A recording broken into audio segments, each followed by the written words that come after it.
Hello friends, you welcome to Sham Institute. Today we are going to discuss 4th February current affairs. So then మన topics చూద్దాం ఒకసారి. World cancer day. ఇవి మనకి important days ఉంటాయి కదా, important days కింద ఒకవేళ ట్యాగ్ చేయొచ్చు.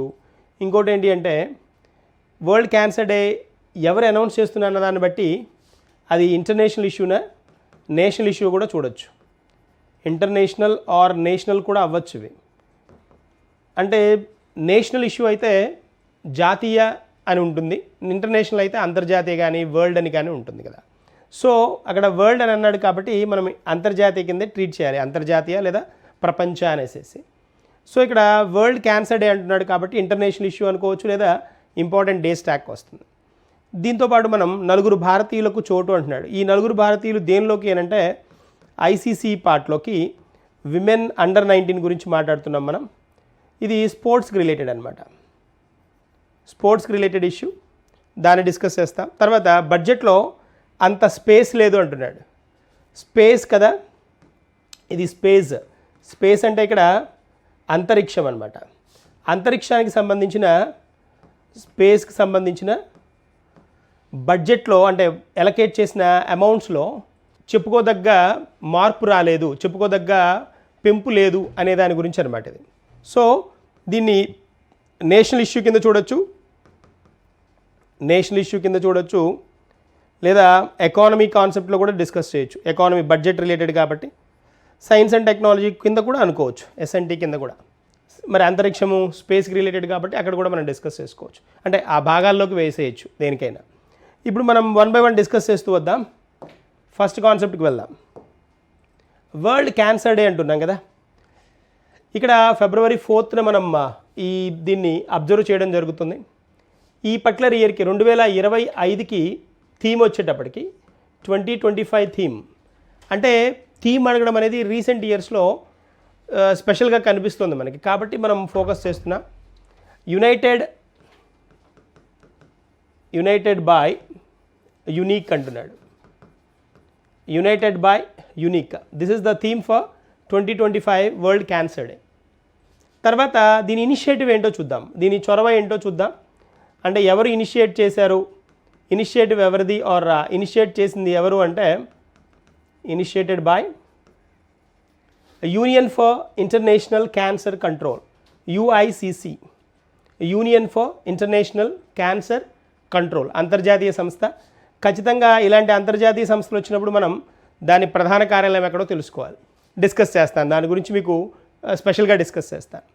తర్వాత దీని ప్రమోషన్ ఎలా ఉంది అని అంటే ఏం ప్రమోట్ చేస్తుంది అంటే ఇక్కడ ఒక మనం పాయింట్ చెప్పుకోవాలి. ప్రపంచంలో ఇప్పుడు వరల్డ్ వైడ్ క్యాన్సర్ కనుక మనం అబ్జర్వ్ చేస్తే సర్వైకల్ క్యాన్సర్లో ఇండియా ప్రపంచంలో 4వ పెద్ద కంట్రీ, 4వ కంట్రీ.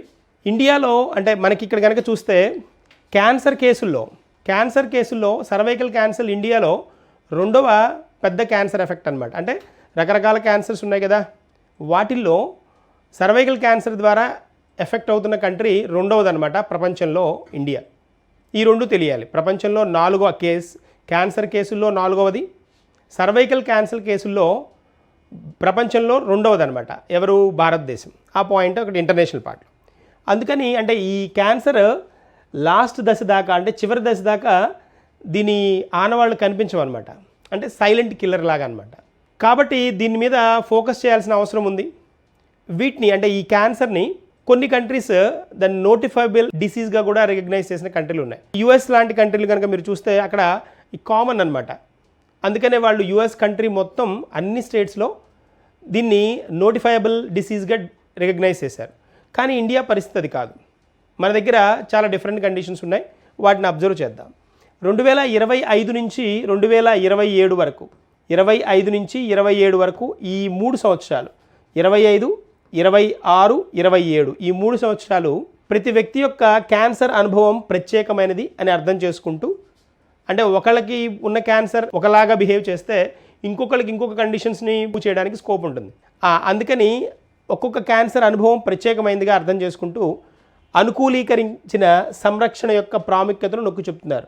అంటే వీటికి సెక్యూర్గా ఉండాల్సిన కండిషన్ ఏంటి అనే దాని మీద ఫోకస్ చేయడానికి ప్రపంచవ్యాప్తంగా ఈ 3 సంవత్సరాలని బేస్ చేసుకొని దీన్ని కంప్లీట్గా దీని మీద అవగాహన వచ్చి దీన్ని కంట్రోల్ చేసే సామర్థ్యాన్ని పెంచుకోవాలి అనే దానికోసం ఈ 3 సంవత్సరాలని ఎంచుకోవడం జరిగిందనమాట, 25 నుంచి 27 దాకా. అదొక పాయింట్. తర్వాత మనం కనుక అబ్జర్వ్ చేస్తే నెక్స్ట్ పాయింట్ చూద్దాం. కేంద్ర బడ్జెట్లో రీసెంట్ పార్ట్లో 36 ఔషధాలపైన కస్టమ్ సుంకాన్ని మినహాయించారు. ఇవి మెడిసిన్, ఈ ఔషధాలు దేనికి సంబంధించినవి అని అంటే క్యాన్సర్కి సంబంధించిన అంశం. క్యాన్సర్కి సంబంధించిన ఔషధాలు 36 ఔషధాలపైన కస్టమ్స్ ట్యాక్స్ని తగ్గించడం జరిగిందనమాట, మినహాయింపు ఇవ్వడం జరిగిందనమాట. తర్వాత 3 క్యాన్సర్ ఔషధాలపైన జిఎస్టీని తగ్గించారు, 3 క్యాన్సర్ ఔషధాలపై. ఇలాంటివి మనకి స్టేట్మెంట్ బేస్డ్ క్వశ్చన్స్ ఇచ్చినప్పుడు ఇస్తాడు. బడ్జెట్లో ఇలా అనౌన్స్ చేశారు క్యాన్సర్ గురించి అలా అడుగుతాడు. సో కాబట్టి స్టేట్మెంట్స్, ఇలాంటి స్టాటిస్టిక్స్ వచ్చిన స్టేట్మెంట్స్ ఇంపార్టెంట్. తర్వాత యుఎస్లో అమెరికాలో ఇది నోటిఫైయబుల్ డిసీజ్ అనమాట, మనకి ఇండియాలో అయితే కాదు. తర్వాత ఇక్కడ భారతదేశంలో ఒక 4 రాష్ట్రాలు, ఇవి భారతదేశంలో నాగాల్యాండ్, అరుణాచల్ ప్రదేశ్, తర్వాత మిజోరం, కర్ణాటక. ఈ 4 రాష్ట్రాలు రీసెంట్గా ఏమైనా అనౌన్స్ చేశాయంటే హయ్యెస్ట్ సర్వైకల్ క్యాన్సర్ కేసెస్ని అబ్జర్వ్ చేయడం జరిగింది. అత్యధికంగా సర్వైకల్ క్యాన్సర్ కేసెస్ని అబ్జర్వ్ చేసిన స్టేట్స్ అని అడుగుతాడు. నాగాల్యాండ్, అరుణాచల్ ప్రదేశ్, మిజోరం అండ్ కర్ణాటక. బాగా గుర్తుంచుకోవాల్సిన అంశం, ఇలాంటివి చాలా ఫోకస్డ్గా అడుగుతాడు. ఇంపార్టెంట్ అనమాట. 2030 నాటికి భారతదేశం గర్భాశయ క్యాన్సర్ను, సర్వైకల్ క్యాన్సర్ను నిర్మూలించాలని యోచిస్తున్నట్లయితే కౌమార దశలో ఉన్న వారికి హెచ్పివి టీకాని తప్పనిసరిగా ఇవ్వాలి. ఎడోలసెంట్ ఏజ్లో ఉన్న వాళ్ళకి, అంటే 11 నుంచి 18 సంవత్సరాలు వయసుని ఎడోలసెన్స్ అంటాం కదా. ఈ హ్యూమన్ పాపిలోమా ఈ వైరస్కి వ్యాక్సిన్ కనుక ఈ అడోలసెంట్ ఏజ్లో కనుక వేయించినట్లయితే దీని బారిన పడే ఛాన్సెస్ తక్కువ ఉంటాయనేది కాన్సెప్ట్. That's one. తర్వాత మళ్ళీ నెక్స్ట్ వన్కి వెళ్దాం. మనం నెక్స్ట్ పాయింట్ చూద్దాం. దీనికి రిలేటెడ్గా ఒక క్వశ్చన్. ఇప్పుడు మనం చెప్పుకున్న కాన్సెప్ట్ గురించి యుఐసిసి చూసాం కదా, యుఐసిసి గురించి చెప్పుకున్నా. యుఐసిసి యొక్క ప్రధాన కార్యాలయం ఎక్కడ ఉంది అంటున్నాడు. ఖచ్చితంగా ఇలాంటి ఇంటర్నేషనల్ ఆర్గనైజేషన్స్ వచ్చినప్పుడు, ఎందుకంటే ఈ క్యాన్సర్కి రిలేటెడ్గా క్యాన్సర్ ఇనిషియేటివ్ ఎవరు తీసుకుంటారు అని అంటే, దీన్ని ఇనిషియేట్ చేసింది ఎవరు అని అంటే యుఐసిసి అని చెప్పుకున్నాం. యుఐసిసి ప్రధాన కార్యాలయం ఎక్కడ ఉంది అని అడుగుతున్నాడు. Geneva, New York, Paris, Washington DC. Options ఇలా మనం ఆబ్జెక్టివ్ క్వశ్చన్ చూసినప్పుడు ఆప్షన్స్ చాలా చాలా స్పెషల్గా కనిపిస్తూ ఉంటాయి. అంటే మనం చదివాము తెలుసు అనుకుంటే డైరెక్ట్గా ఆప్షన్లోకి వెళ్ళిపోతాం, లేదు అంటే ఖచ్చితంగా కన్ఫ్యూజ్ చేస్తూనే ఉంటాయి. జెనీవా మనకు తెలుసు, స్విట్జర్లాండ్లోది, న్యూయార్క్ తెలుసు, ప్యారిస్ ఫ్రాన్స్, వాషింగ్టన్ డీసీ ఇవి తెలిసిన సిటీసే అనమాట. సో ఇక్కడ జెనీవా is the correct answer. UICC జెనీవాలో ఉంది. మనకి జెనీవాలో మనం కనుక అబ్జర్వ్ చేస్తే జెనీవాలో వరల్డ్ హెల్త్ ఆర్గనైజేషన్ ఉంది, మనకి WHO. తర్వాత పోతే విపో, వరల్డ్ ఇంటలెక్చువల్ ప్రాపర్టీ ఆర్గనైజేషన్ ఉంది. వరల్డ్ ట్రేడ్ ఆర్గనైజేషన్ కూడా ఇక్కడే ఉంది, వరల్డ్ ట్రేడ్ ఆర్గనైజేషన్. ఇప్పుడు మనం యుఐసిసి చూస్తున్నాం. చాలా ఫ్రీక్వెంట్గా తెలుసుకోవాల్సిన ఆర్గనైజేషన్స్ ఇవి. World health organisation, world intellectual property organisation, world trade organisation, మనకి ఇప్పుడు మనం మాట్లాడుకున్న యుఐసిసి, క్యాన్సర్ కంట్రోల్ యూనియన్. ప్యారిస్కి వచ్చేటప్పటికి, న్యూయార్క్కి వచ్చేటప్పటికి, న్యూయార్క్ అనగానే మనకి యుఎన్ఓ, యునైటెడ్ నేషన్స్ ఆర్గనైజేషన్, మనం ఐక్యరాజ్య సమితి అంటాం కదా, ఈ ఐక్యరాజ్య సమితి ఇక్కడదేనమాట, ఐక్యరాజ్య సమితి. తర్వాత యునిసెఫ్ ఇక్కడదే, యునిసెఫ్ న్యూయార్క్లోదే. ప్యారిస్లో మనం చెప్పుకోదగ్గ ఆర్గనైజేషన్స్ ఏమున్నాయి అని అంటే, ప్యారిస్లో మనకి యునెస్కో అని ఉంటుంది, యునెస్కో ఒక సంస్థ.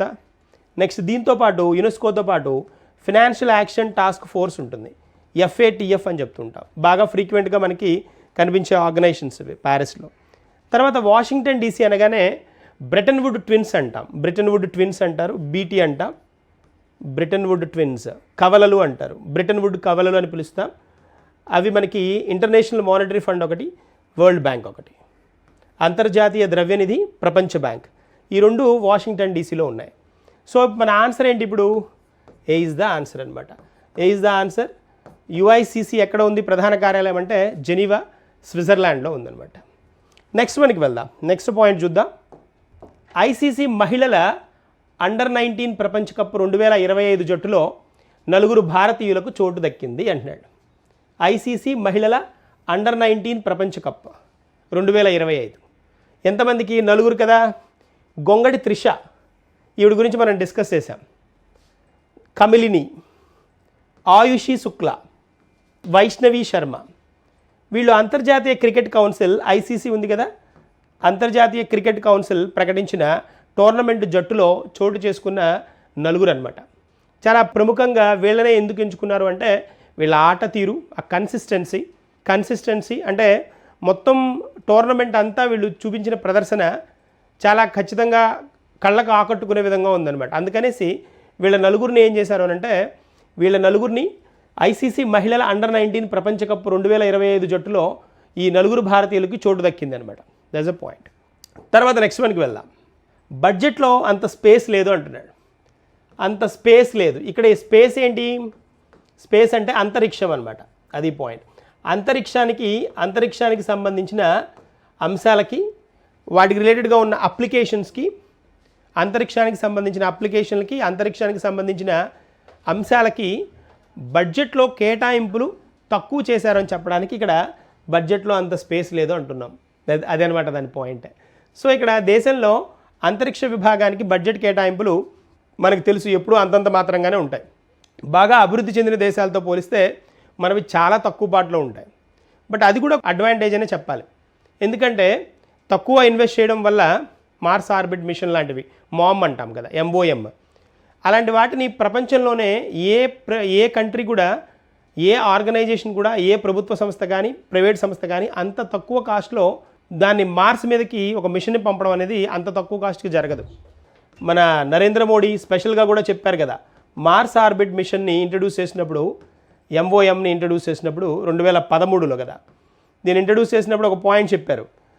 ఆటో రిక్షాకి కిలోమీటర్కి 10 రూపాయలు ఖర్చు అయితే మేము మార్స్కి వెళ్ళడానికి, మార్స్ దగ్గరికి వెళ్ళడానికి కూడా కిలోమీటర్కి 10 రూపాయలు ఖర్చు పెట్టామని స్పెషల్గా చెప్పారు. చాలా స్పెషల్గా చెప్పారు. అదనమాట. అంటే అంత తక్కువ ఖర్చుతో మనం స్పేస్లోకి వెళ్ళొస్తున్నాం కాబట్టి భారతదేశానికి తక్కువ ఖర్చుతో వెళ్ళగల సామర్థ్యం ఉంది అని నిరూపించుకోవాలి అనే పాయింట్ కూడా మనం ఆల్రెడీ నిరూపించుకున్నది. సో బట్ ఎప్పటి నుంచో లాంగ్ రన్ నుంచి స్పేస్ మీద కొంత శీతకన్ను ఉందన్నమాట. అంటే కొంత తక్కువ నిధులు ఇవ్వడం అనేది కాన్సెప్ట్ ఎప్పటి నుంచో జరుగుతోంది. బట్ ఇక్కడ కూడా ఏంటి అని అంటే ఇక్కడ కూడా కొత్త ఈ పర్టికులర్ బడ్జెట్లో కూడా అదే జరిగింది అనేది పాయింట్. ఇక్కడ విక్రమ్ సారాభాయ్ అంతరిక్ష కేంద్రం మనకు తెలుసు కదా, విక్రమ్ సారాభాయ్ అంతరిక్ష కేంద్రం ఉంది కదా, విక్రమ్ సారాభాయ్ స్పేస్ సెంటర్ కదా, VSSC అంట. స్పేస్ సెంటర్ మనకి తిరువనంతపురంలో ఉందన్నమాట. తిరువనంతపురంలో ఉంది. తర్వాత సతీష్ ధావన్ స్పేస్ సెంటర్ తెలుసు కదా, ఇది మనకి నెల్లూరు, ఆంధ్రప్రదేశ్లో ఉంది కదా. ఈ సంస్థలకి ఏంటి అని అంటే ఇండియాలో మొత్తం 75% నిధులు వెచ్చిస్తున్నారు. వీటికే 75%, మొత్తం బడ్జెట్లో 75% ఈ 2 సంస్థలకే ఖర్చు పెడుతున్నారు అనేది పాయింట్. దీని తర్వాత మరి మనం చూస్తే మిగిలిన అమౌంట్లో అంతరిక్ష అప్లికేషన్ కేంద్రం ఉంది ఒకటి, అంటే స్పేస్ అప్లికేషన్ సెంటర్ అంటాం.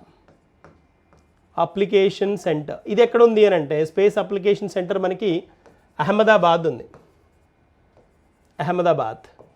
అహ్మదాబాద్ గుజరాత్ కదా, గుజరాత్లో ఉందన్నమాట. తర్వాత జాతీయ రిమోట్ సెన్సింగ్ కేంద్రం, నేషనల్ రిమోట్ సెన్సింగ్ సెంటర్, ఇది మనకి హైదరాబాద్లో ఉందన్నమాట. హైదరాబాద్ బాలానగర్లో ఉంది. బాలానగర్ హైదరాబాద్లో ఉంది. ఇలాంటి స్పేస్ అప్లికేషన్లకు ఆ తరహా ఆదరణ మొత్తం దక్కుతుంది. వాటి తర్వాత VSSC,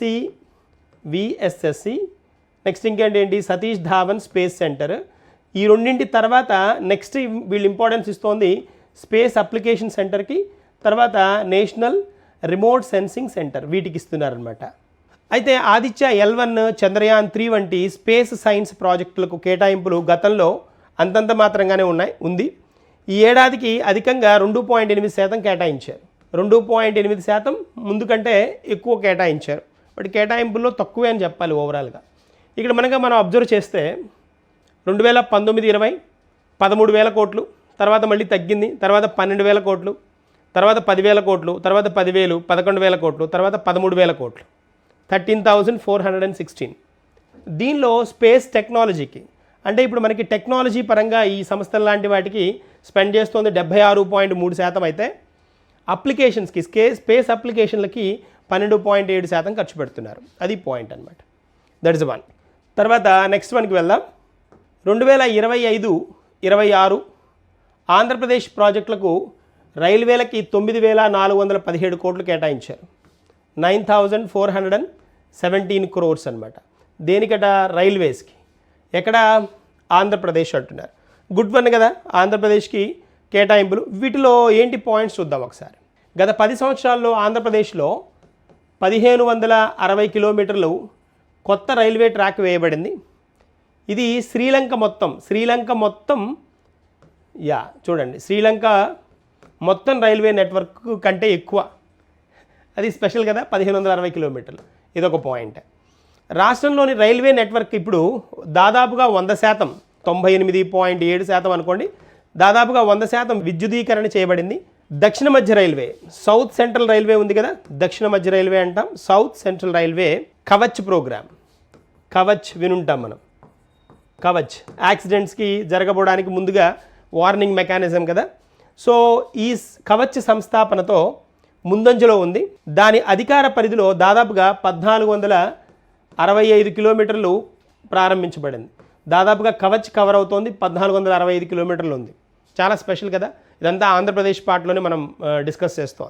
ఇంకొన్ని పాయింట్స్ చూస్తే వందే భారత్ గురించి ప్రస్తావిస్తూ ఆంధ్రప్రదేశ్లో 15 జిల్లాలను కవర్ చేస్తూ 21 హాల్ట్లతో 8 రైళ్లు నడుపుతున్నారన్నమాట వందే భారత్వి.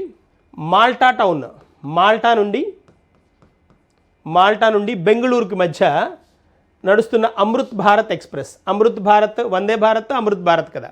వందే భారత్ వచ్చినప్పటికీ సిట్టింగ్ కోచ్, ఇది స్లీపర్ కోచ్ కదా. రాష్ట్రంలోని 14 స్టేషన్లో ఆపుతున్నట్టు తెలిపారు. అమృత్ భారత్ ఎక్స్ప్రెస్ ఆంధ్రప్రదేశ్లో 14 స్టేషన్స్లో ఆగుతోందని అనౌన్స్ చేయడం జరిగింది. ఈ అమృత్ భారత్ స్టేషన్ పథకం కింద చాలా ఇంపార్టెంట్. అమృత్ భారత్ ఎక్స్ప్రెస్ ఇది, అమృత్ భారత్ ఎక్స్ప్రెస్ ఇది. అమృత్ భారత్ స్టేషన్ ఉంది, అమృత్ భారత్ స్టేషన్, ABS అంటారు.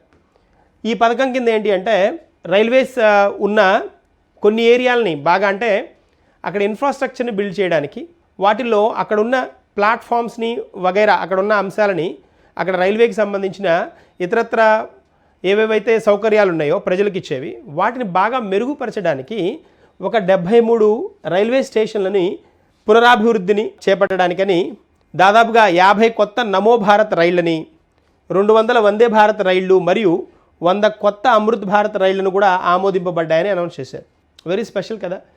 ఇదొకటి ఇంపార్టెంట్ మనకి. 73 రైల్వే స్టేషన్లని పునరాభివృద్ధి చేస్తున్నారు, అంటే ఇంకా వాటిని రెనోవేట్ చేస్తున్నారన్నమాట, రెనోవేషన్లో ఉన్నాయన్నమాట. అందుకనే మీరు కొన్ని రైల్వే స్టేషన్స్కి వెళ్తే ఇప్పుడు నెల్లూరు కానీ, ప్రకాశం కానీ, ఒంగోలు ఇలాంటి వాటిని కొన్ని రైల్వే స్టేషన్ చూస్తే ఇప్పటికీ అక్కడ మరమ్మతులు జరుగుతున్నాయి. ఏ స్కీమ్ కింద అంటే అమృత్ భారత్ స్టేషన్ కింద. దట్స్ అ పాయింట్ అనమాట. తర్వాత నెక్స్ట్ వన్కి వెళ్దాం. Tata steel chess championship 2025. Tata steel chess championship కదా. ఇది రీసెంట్గానే మనము విన్నాం. గుకేష్ వరల్డ్ ఛాంపియన్గా చెస్లో మనకి చెస్ కాంటెక్స్ట్లో వచ్చాడని కనిపించాడని చూసాం. సో అది ఆల్రెడీ విశ్వనాథన్ ఆనంద్ ఒక 5 times చెస్ ఛాంపియన్గా ఉన్నారు. లాంగ్ పార్ట్లో grand master, India's first grand master కదా విశ్వనాథన్ ఆనంద్. సో ఇక్కడ మనకి ప్రజ్ఞానంద, ఇతను తెలిసిన మాస్టర్స్ పార్ట్లో ఇతను టాటా స్టీల్ చెస్ టోర్నమెంట్ 2025ని కైవసం చేసుకున్నాడు అనమాట, గెలిచాడనమాట. మరి గుకేష్ ఉన్నాడు కదా, అంటే గుకేష్నే ఓడించి చాలా రౌండ్లు అయ్యాయి అనమాట. ఆ రౌండ్లలో మనవాడు లాస్ట్కి ఫైనల్గా దాన్ని కంప్లీట్గా ప్రజ్ఞానంద కంట్రోల్ తీసేసుకున్నాడు. ఫైనల్గా ఇతను గెలవడం జరిగిందనమాట. అందరినీ ఆశ్చర్యానికి గురి చేశాడు. ఎందుకంటే వరల్డ్ ఛాంపియన్ ఇండియనే, అతన్ని వరల్డ్ ఛాంపియన్ ఓడించాడు కదా, స్పెషల్ టన్. Okay, next point. ఇక్కడ ఇంకొన్ని ఏమన్నా మనకి అడిషనల్ పార్ట్ ఉందా అంటే, ఈ టాటా స్టీల్ ఈ టాటా స్టీల్ టోర్నమెంట్ రిలేటెడ్గా ఉన్న ఈ ఛాంపియన్షిప్స్ని విశ్వనాథన్ ఆనంద్ చాలా స్పెషల్గా ట్వీట్ చేశాడు. ఇతను టాటా స్టీల్ టోర్నమెంట్ గెలవగానే స్పెషల్గా విశ్వనాథన్ ఆనంద్ ఏమి ట్వీట్ చేశారు అంటే, ఇలాంటివి నేను 5 గెలిచాను అని అనౌన్స్ చేయడం జరిగిందనమాట. ఆల్రెడీ రికార్డు ఉంది అతని పేరు మీద. 5 టైమ్స్ టాటా స్టీల్ టోర్నమెంట్ని విశ్వనాథన్ ఆనంద్ గెలవడం జరిగిందనమాట. That is a point. తర్వాత నెక్స్ట్ ఇంకొన్ని చూద్దాం. నెక్స్ట్ కాంటెక్స్ట్కి వెళ్దాం. క్వశ్చన్. సో దీనికి రిలేటెడ్గా చూద్దాం ఒక క్వశ్చన్. టాటా స్టీల్ మాస్టర్స్ 2025 ఏ నగరంలో జరిగింది అని అడుగుతున్నాడు. Very good question. ఇలాంటివి అసలు మిస్ అవ్వకూడని క్వశ్చన్స్ అనమాట. ఆప్షన్స్ చూద్దాం. బిస్కాన్జీ Netherlands, Rotterdam Netherlands, Amsterdam Netherlands, the Hague Netherlands. చాలా స్పెషల్ ఆప్షన్స్. అన్ని నెదర్లాండ్సే ఇచ్చాడు చూడండి. నెదర్లాండ్లో ఉన్న సిటీలే ఇచ్చాడు అన్ని. నెదర్లాండ్లో ఉన్న సిటీసే కదా ఇవన్నీ. ఈ ద హేగ్ అనేది మనం చాలా చోట్ల వినుంటాం. ద హేగ్ అనేది మనకి International Court of Justice, ICJ అని ఉందన్నమాట. International Court of Justice, International Court of Justice. ఈ International Court of Justice headquarters ఎక్కడ ఉంది అని అంటే మనకి ద హేగ్లో ఉంది. ద హేగ్ నెదర్లాండ్స్లో ఉంది. ఓకే, ఇప్పుడు ఆన్సర్ అయితే ఇది కాదు. ఆమ్స్టర్డామ్ నెదర్లాండ్స్ అన్నాడు, రోటర్డామ్ విస్కాన్జీ అని ఇచ్చాడు. సో ఆన్సర్ ఈజ్ విస్కాన్జీ అనమాట. ఇక్కడ జరిగింది ఈ టోర్నమెంట్. సో మన ఆన్సర్ ఏంటి? Answer A is correct. That is 1. Next మనకి వెళ్ళిపోదాం. చంద్రికా టాండన్ ఈవిడ న్యూస్లో ఉన్నారు. స్పెషల్ ఏంటి అని అంటే అడగడానికి స్కోప్ ఉన్న ఏరియానే. భారతీయ అమెరికన్ గాయని, సింగర్ మరియు ఎంటర్ప్రెన్యూర్ అనమాట. వ్యవస్థాపకురాలు అంటాం కదా, ఎంటర్ప్రెన్యూర్గా చెప్పుకుంటాం. ఈవిడ చంద్రికా టాండన్ తన ఆల్బమ్ పేరు ఏంటి అని అంటే ఆల్బమ్ పేరు త్రివేణి అనమాట. ఆల్బమ్ పేరు త్రివేణి. ఈ త్రివేణి ఉత్తమ నూతన యుగం, యాంబియంట్ లేదా చాంట్ ఆల్బమ్ అనమాట. Chanting album. సో దాని విభాగంలో చాంటింగ్ విభాగంలో, యాంబియంట్ లేదా చాంట్ ఆల్బమ్ విభాగంలో గ్రామీ అవార్డుని గెలుచుకుందనమాట. ఈ త్రివేణి. ఈవిడ పేరేంటి? చంద్రికా టాండన్. డైరెక్ట్గా అడుగుతాడు.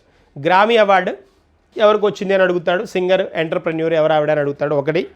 త్రివేణి అనేది ఆవిడ సింగింగ్ లైన్ కదా, అది చంద్రికా టాండన్ తన ఆల్బమ్ పేరేంటి అని అంటే త్రివేణి కదా, అదైనా అడగచ్చు. ఈవిడ ఎవరో కాదనమాట. మనం పెప్సికో CEO మనకు తెలుసు. పెప్సికో అనగానే మనకు గుర్తొచ్చేది ఎవరు అంటే ఇందిరా నూయి గుర్తొస్తారు. ఈవిడ ఇందిరా నూయి చాలా ఫేమస్. పెప్సికో ఎక్స్ CEO అనమాట ఈవిడ. ఆవిడ సిస్టర్ అనమాట. ఈవిడ ఎల్డర్ సిస్టర్ అనమాట. ఆవిడకి ఎల్డర్ సిస్టర్ అనమాట, అక్క అనమాట. ఎవరు? ఈ చంద్రికా టాండన్. ఎవరికి? పెప్సికో ఎక్స్ CEO ఇందిరా నూయికి. నెక్స్ట్ మనకి వెళ్దాం. సచిన్ టెండూల్కర్కి BCCI జీవిత సాఫల్య పురస్కారాన్ని అందించింది. ఈ జీవిత సాఫల్య పురస్కారమే CK Naidu lifetime achievement award అంటాం దీన్ని. అంటే ఇచ్చింది ఎవరు అంటే BCCI. అది దాన్నే CK Naidu lifetime achievement award అని పిలుస్తాం. లైఫ్ టైమ్ అచీవ్మెంట్ అవార్డుగా పిలుస్తాం. ఇదిగోండి, CK నాయుడు మనకి ఈయనమాట. Very famous player, India's famous cricketer. ఇతను చాలా ఫేమస్ క్రికెటర్. ఎలాగంటే ఫస్ట్ క్లాస్ ఈవెంట్లో 47 ఏళ్ళు 47 years పార్టిసిపేట్ చేశాడు. వెరీ ఫేమస్ ప్లేయర్ అనమాట. ఇతను ఎంత ఫేమస్ అయ్యాడు అంటే అతని పేరు మీద ఒక అవార్డు ఇచ్చేంత, CK Naidu lifetime achievement award. So అలాగనమాట. So very special person. ఇతని పేరు మీదగానే ఈ అవార్డుని లైఫ్ టైమ్ అచీవ్మెంట్ అవార్డు. అంటే వాళ్ళ జీవితంలో చాలా ఒక పర్టికులర్ ఫీల్డ్కి, అంటే క్రికెట్కి పర్టికులర్గా ఎవరైతే స్పెషల్ రిప్రజెంటేషన్ని స్పెషల్గా వాళ్ళు ఐకాన్ లాగా ఉంటారో వాళ్ళకి ఈ పర్టికులర్ అవార్డుని అనౌన్స్ చేయడం జరిగింది. దాదాపుగా ఇప్పటివరకు 30 మందికి దాకా ఇచ్చారు. సచిన్ 31వ వార్డు అనమాట. 31st పర్సన్ అనమాట. 31వ రిసీవర్ అనమాట ఇది. తర్వాత ఈ అవార్డుని కనుక మనం అబ్జర్వ్ చేస్తే ఈ అవార్డు స్పెషాలిటీ కనుక మనం కొన్ని పాయింట్స్ కనుక చూస్తే, భారతదేశ తొలి కెప్టెన్ కూడా ఇతను. ఎవరు? కల్నల్ సికే నాయుడు ఇతను భారతీయ తొలి కెప్టెన్ కూడా చెప్పుకోవచ్చు క్రికెట్లో. అంతేకాకుండా ఈ లైఫ్ టైమ్ అచీవ్మెంట్ అవార్డుని 1994లో ప్రారంభించి 1994 నుంచి ఈ అవార్డుని ఇస్తున్నారన్నమాట, 1994 నుంచి. ముంబైలో జరిగిన బోర్డు వార్షిక వేడుకలో ఈ అవార్డుని మన సచిన్ టెండూల్కర్కి ప్రదానం చేయడం జరిగిందనమాట. దీనిలో ఇదే కాకుండా దీంతో పాటు ఇంకొన్ని అవార్డ్స్ని కూడా ఇస్తారు. పాలీ ఉమ్రిగర్ అని. పురుషుల విభాగంలో 2023-24 ఈ అవార్డు అనౌన్స్ చేసింది 2025 అయినా ఇది ఎప్పటిది అంటే 2023-24 అనమాట. 24 అవార్డుని ఇప్పుడు ఇచ్చారు. 2023-24 అవార్డుని 2025లో ఇవ్వడం జరిగిందనమాట. ఈ పాలీ ఉమ్రిగర్ అవార్డుని ఎవరికి ఇచ్చారు? జస్ప్రీత్ బుమ్రాకి ఇచ్చారనమాట. బుమ్రాకి అనౌన్స్ చేయడం జరిగింది. ఇక్కడ ఉత్తమ అంతర్జాతీయ క్రికెటర్గా పాలీ ఉమ్రిగర్ అవార్డుకి జస్ప్రీత్ బుమ్రా ఎంపిక అవడం జరిగింది. మహిళల విభాగంలో స్మృతి మంధన 2023-24 సంవత్సరానికి ఉత్తమ అంతర్జాతీయ క్రికెటర్గా ఎంపిక అవడం జరిగింది మహిళల విభాగంలో. పురుషుల విభాగంలో జస్ప్రీత్ బుమ్రా. తర్వాత సర్ఫరాజ్ ఖాన్ రీసెంట్గా ఎంటర్ అయ్యాడు కదా, ఉత్తమ అంతర్జాతీయ అరంగేట్ర అవార్డు. అరంగేట్రం అంటే స్టార్టింగ్లో ఇస్తారన్నమాట. ఎవరైతే స్టార్టింగ్లోనే మంచి అత్యుత్తమమైన ప్రదర్శనను చూపిస్తారో, అత్యుత్తమ ప్రదర్శన వాళ్ళకి ఈ అరంగేట్రం అవార్డుని ఇస్తారనమాట. అది ఎవరికి ఇచ్చారు? సర్ఫరాజ్ ఖాన్కి ఇచ్చారు. బీసీసీఐ డొమెస్టిక్ ట్రోఫీలో ఉత్తమ ప్రదర్శన చూపించినందుకు తనుష్ కోటియన్కి ఇదిగోండి వీళ్ళు మందన, తర్వాత పోతే సర్ఫరాజ్ ఖాన్. బీసీసీఐ డొమెస్టిక్ ట్రోఫీలో ఉత్తమ ప్రదర్శన చూపించినందుకు మనకి తనుష్ కోటియన్కి కూడా అవార్డు ఇవ్వడం జరిగింది. ఈ సందర్భాన్ని ఎంపిక చేయడం జరిగిందనమాట. That is one. తర్వాత ఒక క్వశ్చన్ చూద్దాం. క్రింది వానిలో CK Naidu lifetime achievement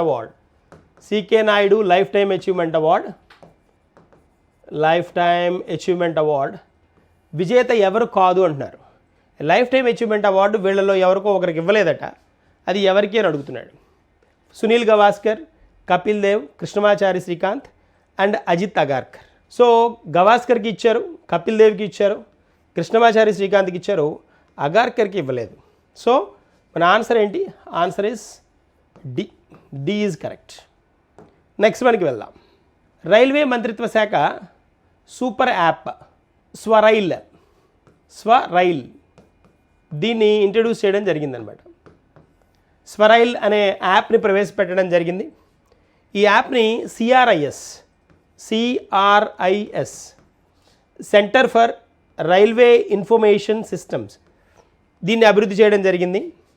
ఈ యాప్ తోటి వినియోగదారులు అంటే కన్జ్యూమర్స్ ఎవరైతే ఉంటారో వినియోగదారులు ఏం చేయొచ్చు అంటే ఒకే ఆధారాలతో అన్ని సేవలను యాక్సెస్ చేసుకోవచ్చు. అంటే మనకి ఇప్పటికీ రైల్లో మనం ప్రయాణిస్తున్నప్పుడు కానీ లేకపోతే రైలుకి సంబంధించిన సమాచారాన్ని తెలుసుకోవాలి అన్నప్పుడు మనకి వివిధ రకాలైన అనువర్తనాలు ఉన్నాయి, అప్లికేషన్స్ ఉన్నాయి. వాటన్నిటినీ యూజ్ చేయకుండా ఒక సింగిల్ యాప్ అనమాట, సింగిల్ యాప్, ఒకే ఒక యాప్ని అప్లికేషన్ని తీసుకొచ్చారు. దాని పేరే స్వరైల్. ఇప్పుడు ఇంకా ఇది బీటా వర్షన్ నడుస్తుందన్నమాట. బీటా వర్షన్ ఉంది. బీటా వర్షన్ అంటే ఏంటంటే టెస్టింగ్లో ఉంటుందన్నమాట. టెస్ట్ చేస్తారు పనిచేస్తుందా లేదా అని టెస్ట్ చేయడాన్ని బీటా వర్షన్ అంటాం. సో బీటా వర్షన్ జరుగుతోంది. దానికి పబ్లిక్లోకి తీసుకురావాలనేది కాన్సెప్ట్ నడుస్తుందన్నమాట. దీనికి రిలేటెడ్గా ఇంకొన్ని అంశాలు చూద్దాం మనం. వినియోగదారులు తమ ప్రస్తుత రైల్ కనెక్ట్ యూటీఎస్ యాప్, జనరల్గా ఎక్కువ శాతం యూజ్ చేసేది యూటీఎస్ యాప్ అనమాట. ఈ ఆధారాలను ఉపయోగించి సూపర్ యాప్ని ఉపయోగించవచ్చు. వాటికి రిలేటెడ్గా ఉన్న మనకి యూజర్ నేమ్ పాస్వర్డ్ తోటి దీన్ని కూడా ఉపయోగించవచ్చు అనమాట. అది ఒక అడ్వాంటేజ్. రైల్వే వినియోగదారుల సౌలభ్యాన్ని పెంచడానికి సాంకేతిక పరిజ్ఞానాన్ని ఉపయోగించడంలో ఇది ముఖ్యమైన అడుగు. సాంకేతిక పరిజ్ఞానం, సైన్స్ అండ్ టెక్నాలజీ యూసేజ్లో దీనికి చాలా ప్రత్యేకత ఉంది అని చెప్తున్నారు. అది మనం ఫోకస్ చేయాలి. ఇప్పుడు మనం ఒక క్వశ్చన్ చూద్దాం, ఆబ్జెక్టివ్ క్వశ్చన్ ఒకటి చూద్దాం. సిఆర్ఐఎస్ గురించి మనం డిస్కస్ చేసాం కదా. ఇప్పుడు దీని ఫంక్షన్ ఏంటి అంటున్నాడు, దీని విధి ఏంటి అని అడుగుతున్నాడు. ఇది చేసే ఫంక్షన్స్లో ఒక ఫంక్షన్ ఏంటి అంటున్నాడు. మనం జనరల్గా ఈ రైల్వేకి సంబంధించి ఐఆర్సిటిసి ఒకటి వింటాము, తర్వాత ఈ సిఆర్ఐఎస్ వింటాము. ఈ రెండే ఎక్కువ ఫ్రీక్వెంట్గా వింటాం. Indian Railways catering tourism centre కదా, ఇది టూరిజం కదా, టూరిజంకి రిలేటెడ్ కదా ఇది. ఐఆర్సిటిసి టూరిజంకి రిలేటెడ్ వన్. అంటే లైక్ అక్కడ మనకేంటి అంటే క్యాటరింగ్ అండ్ టూరిజంకి రిలేటెడ్ ఎంటిటీ ఇది ఐఆర్సిటిసి. సిఆర్ఐఎస్ వచ్చేటప్పటికి దేనికి రిలేటెడ్ అంటే టెక్నాలజీకి రిలేటెడ్ అంశం అనమాట. ఐటీకి సంబంధించిన సిఆర్ఐఎస్ ఐటీకి సంబంధించిన అంశాల గురించి చూసుకుంటుంది. ఇది క్యాటరింగ్ టూరిజం యాక్టివిటీస్ని హోల్డ్ చేస్తుంది. అంటే ఈ ఐఆర్సిటిసి లాంటి వాటిని అభివృద్ధి పరిచిందే సిఆర్ఐఎస్ అనమాట. ఆ పాయింట్ అర్థమైతే సరిపోతుంది. రైల్వే దేనికి సిఆర్ఐఎస్ ఫంక్షన్ ఏది అని అడుగుతున్నాం కదా. రైల్వే టికెట్ బుకింగ్ అంటున్నాడు. టికెట్ బుకింగ్ మనం ఐఆర్సిటిసి నుంచి చేసుకోవచ్చు. ఇది ప్రొవిజన్ ఐఆర్సిటిసిది, కానీ డైరెక్ట్గా సిఆర్ఐఎస్ది కాదు. రైల్వే ఎంక్వైరీని సులభతరం చేయడం, ఎంక్వైరీకి సంబంధించిన అంశాలు సులభతరం చేసే అవకాశం ఉంది, కానీ డైరెక్ట్గా కాదు. రైల్వే ఐటీ ప్రాజెక్టులు నిర్వహించడం కొంత రిలేటెడ్గా ఉంది. ట్రాక్లను పరిశుభ్రంగా ఉంచడం, ఇది సంబంధం లేదు, ఇది కాదు. This the one, right one. Railway IT ప్రాజెక్టులను చూడడం. ఐటీ ప్రాజెక్టులు అంటే నేను బెస్ట్ ఎగ్జాంపుల్ చెప్తాను రైల్వేకి సంబంధించి. మనకి రైల్వే స్టేషన్స్లో కియోస్క్స్ ఉంటాయి. అంటే ఒక మిషన్ లాగా, ఒక మన వెండింగ్ మిషన్ లాగా ఉంటుంది. మనం ఏటీఎం సెంటర్కి వెళ్ళినప్పుడు డబ్బులు తీసుకునే, లేకపోతే డబ్బులు వేసే డిపాజిట్ మిషన్స్ కానీ, లేకపోతే క్యాష్ విత్డ్రావల్ మిషన్స్ ఉంటాయి కదా, అలాగే ఒక కియోస్క్ ఉంటుందన్నమాట. ఈ కియోస్క్ ఏం చెప్తుందనంటే, దీనిలో మనము ప్లాట్ఫామ్ టికెట్ తీసుకోవచ్చు, దీనిలో ట్రైన్ ఎక్కడుందో చెక్ చేసుకోవచ్చు, తర్వాత ఇలాంటి అంశాలన్నీ మనం ఇక్కడే చెక్ చేసుకోవచ్చు. వాటిని కియోస్క్లు అంటారు. కియోస్క్లు అంటారనమాట. ఈ వ్యవస్థని ఎవరు మేనేజ్ చేస్తారు అంటే రైల్వే ఐటీ ప్రాజెక్టులు ఎవరైతే నిర్వహిస్తున్నారో వాళ్ళే చేస్తారు. సో ఇక్కడ చేసేది ఎవరు? సిఆర్ఐఎస్ కాబట్టి దానికి సంబంధించిన అంశం. సో మన ఆన్సర్ ఏంటి? Answer is C. సో ఇవి మనం ఈరోజు ఫిబ్రవరి 4న మనం డిస్కస్ చేసిన అంశాలు. వీటిని తరువుగా 1-2 సార్లు బాగా ప్రాక్టీస్ చేయండి. దాంతో కమాండ్ వస్తుంది సబ్జెక్ట్ మీద. Thank you and all the best.